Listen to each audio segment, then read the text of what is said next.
My brothers and sisters, man, I tell you, for God's sake,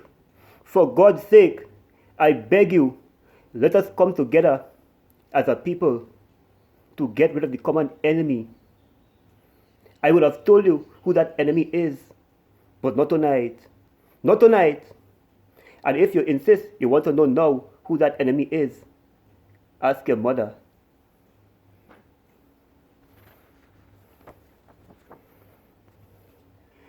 When I appointed Mr. Griffith as the new Commissioner of Police, I took into consideration that even though he used to be a former Minister of National Security under the UNC government, he has broken off his ties with them, and I don't get along with the UNC. Therefore, I saw it fit to highly consider him as the next Commissioner of Police, because the enemy of my enemy is my friend.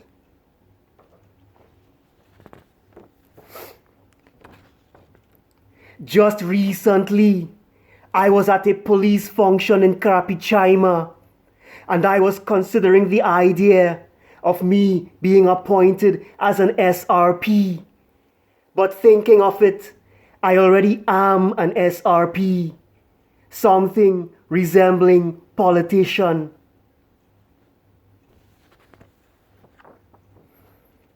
Well, I just want to say something about the Galleons Passage concerning the little news that it didn't reach all the way to Tobago on one particular trip.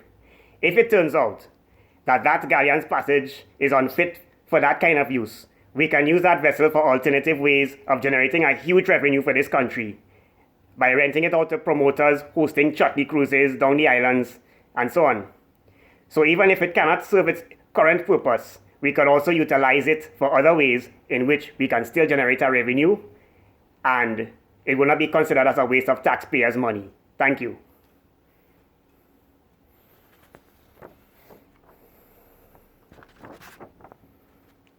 I, as your Commissioner of Police, can tell you that out-of-control crime cannot and will not happen under my watch. Criminals roaming free is a lot of nonsense. A low crime detection rate is a lot of stupidness. And that sex island party that would have happened within our shores is a lot of bull. I intend to take a more clinical approach in getting these rats and cockroaches off the streets and put behind bars. And when we come for you, we are coming with full force. And we are not going to listen to some old lady in the background saying, "You do nothing wrong." Happy hour is over.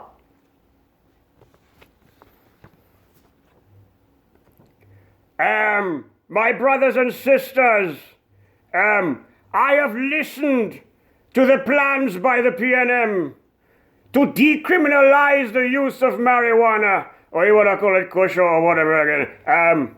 I am strongly suggesting that there should be a ganja tree in every backyard of Trinidad and Tobago. If this were to happen, you can imagine what would happen. There will be peace and unity for 2 hours.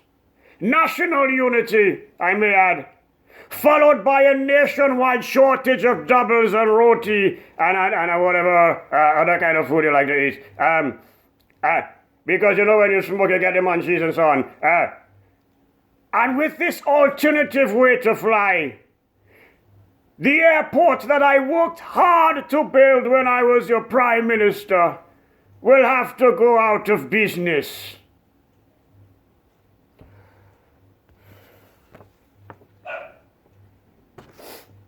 Madam Speaker, I promised today that I would thank this young lady in particular who did not believe that I am actually the Attorney General answering a message and had to test me to make sure who I was.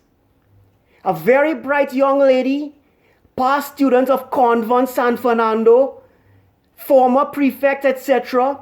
Yes, I promised to tell her, yes, it is me. I did reply to her messages, and it was a pleasure to engage in her conversation. I also want to thank my colleague Devant for this idea of releasing our private numbers in public. I am now blushing and smiling because I find myself picking up chicks on my phone thanks to Devant.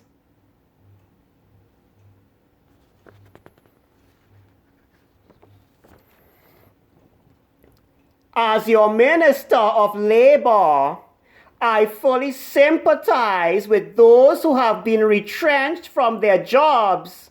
And I also want to tell those people, do not despair. There are lots of vacancies in the fast food and private security businesses, for example. You can always take a job there.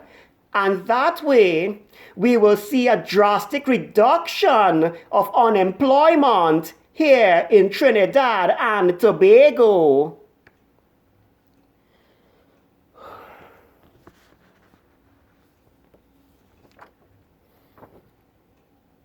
My fellow Americans, when I was your president, I told you of a very good way in which Trinidad and Tobago can help restore the economy in the United States.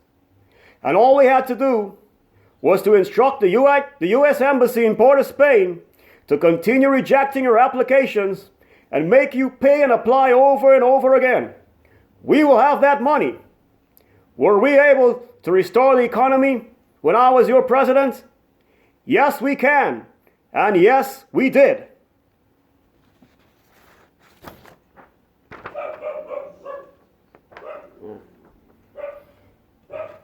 Just recently, I've been doing a lot of research on this country called Trinidad and Tobago. Really good country, love it a lot.